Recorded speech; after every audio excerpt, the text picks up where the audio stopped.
कोल्हापुरात anti corruption ब्युरोची कारवाई. कोतवाल लाच स्वीकारताना रंगेहात पकडला. शेतजमिनीच्या 7-12 उतार्यावर नोंद असलेला बोजा कमी करून देण्यासाठी लाचेची मागणी करून ती स्वीकारल्याप्रकरणी अँटी करप्शन ब्युरो कोल्हापूर यांनी मोठी कारवाई करत महसूल सेवक कोतवाल यांना रंगेहात पकडले. आरोपी लोकसेवक विनोद कृष्णात बामणकर व 29 महसूल सेवक कोतवाल, सजा कोगिल, बुद्रुक, तालुका करवीर, जिल्हा कोल्हापूर यांनी तक्रारदाराच्या शेत जमिनीच्या 7-12 उतार्यावर सहकारी संस्थेचा नोंद असलेला बोजा कमी करून देण्यासाठी 1000 रुपये लाचेची मागणी केली होती.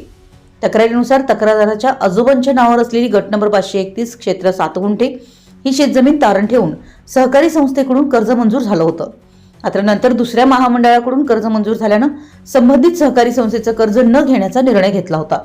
त्यामुळे 7-12 उतार्यावर नोंद झालेल्या संस्थेचा बोजा कमी करण्यासाठी महसूल कार्यालयाकडे अर्ज करण्यात आला होता.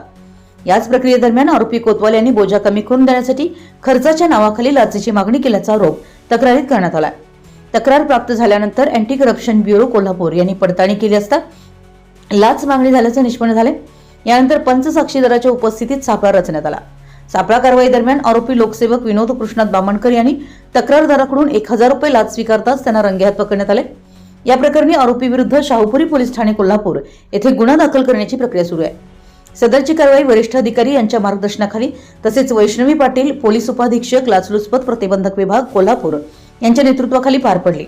कारवाईत उज्ज्वला भडकमकर, पोलीस निरीक्षक, police head constable Sudhir Patil, police constable Krishna Patil व police constable Sandeep Pawar, anti corruption bureau Kolhapur यांनी सहभाग घेतला.